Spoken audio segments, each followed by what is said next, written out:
Hai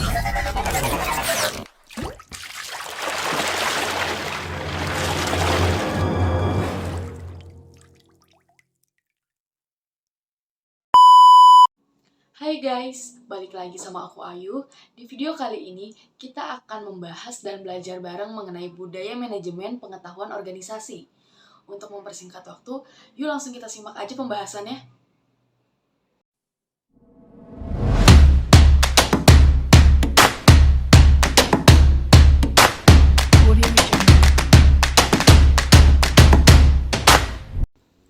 Budaya manajemen pengetahuan organisasi.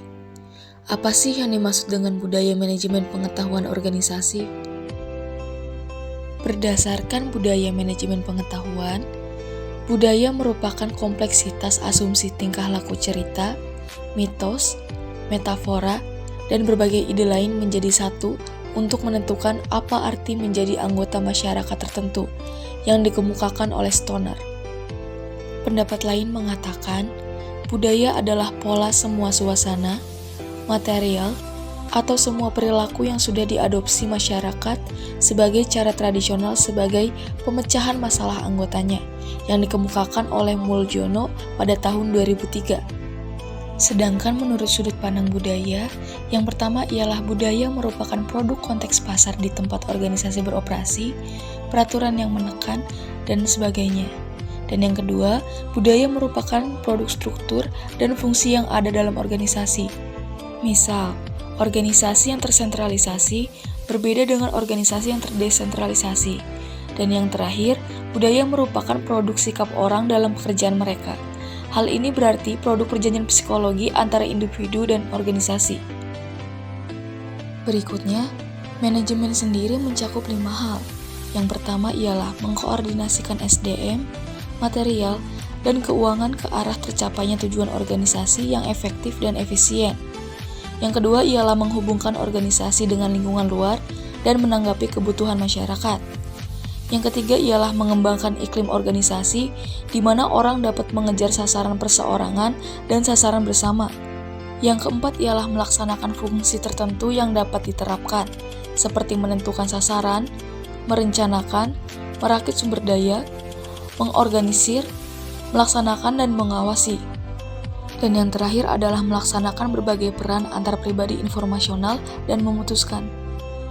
Pengetahuan sendiri adalah keseluruhan kognisi dan keterampilan untuk memecahkan masalah dengan kapasitas melakukan tindakan efektif, efisiensi, dan rasional.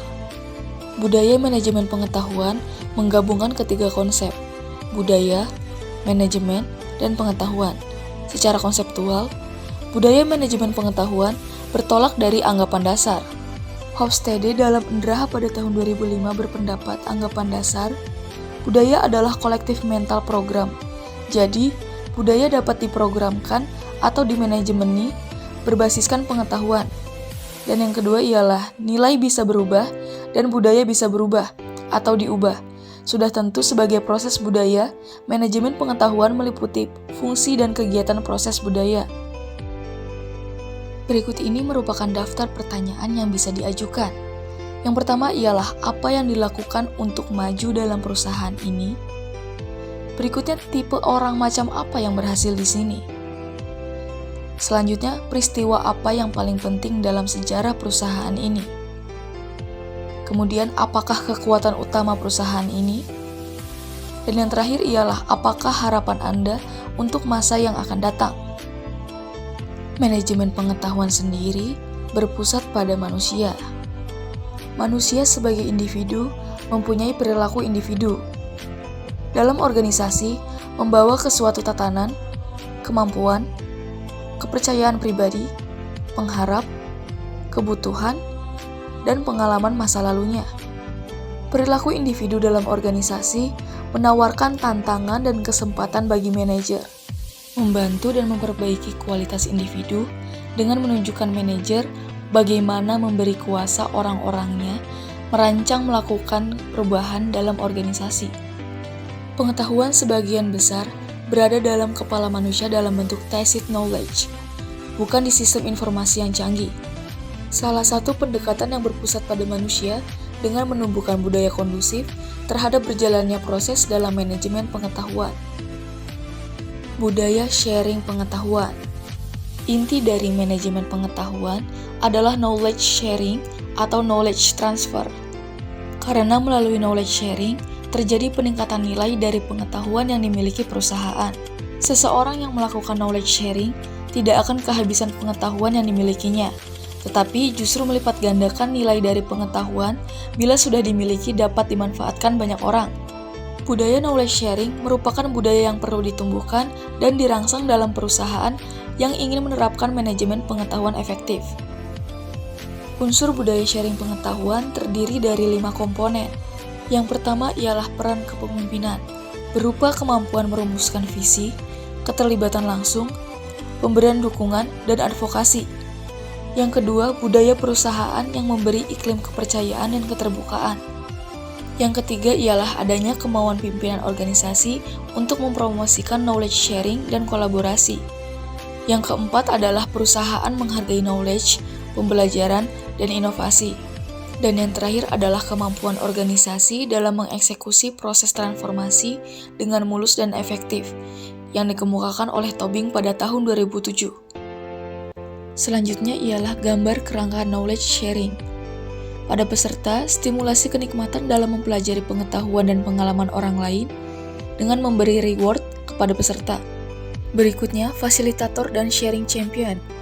Bentuk sharing champion, sediakan fasilitator bersertifikat, beri reward pada fasilitator. Kemudian media, sediakan media bervariasi yang sesuai latar belakang peserta. Terakhir, kontributor, menstimulasi keinginan sharing, kenali dan beri reward kepada kontributor. Peran dan fungsi budaya terhadap manajemen pengetahuan terbagi menjadi 8.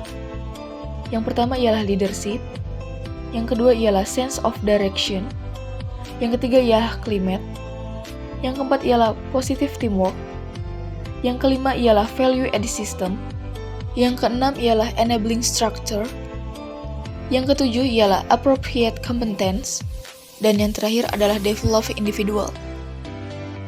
Bisa terlihat pada gambar, inilah 7 variabel yang berpengaruh terhadap kesuksesan organisasi yang terangkum dalam 7S menurut McKinsey, yang terdiri dari structure, system, style, staff, skills, dan strategi.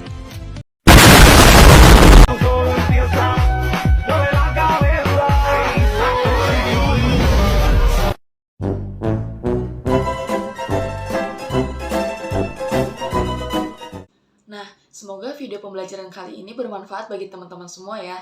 Sebelum aku tutup, jangan lupa like, komen, dan subscribe biar aku makin semangat buat bikin video pembelajaran selanjutnya. Dan jangan lupa nyalain lonceng notifikasinya supaya kalian gak ketinggalan video-video terbaru aku. Sampai jumpa di video selanjutnya. Bye!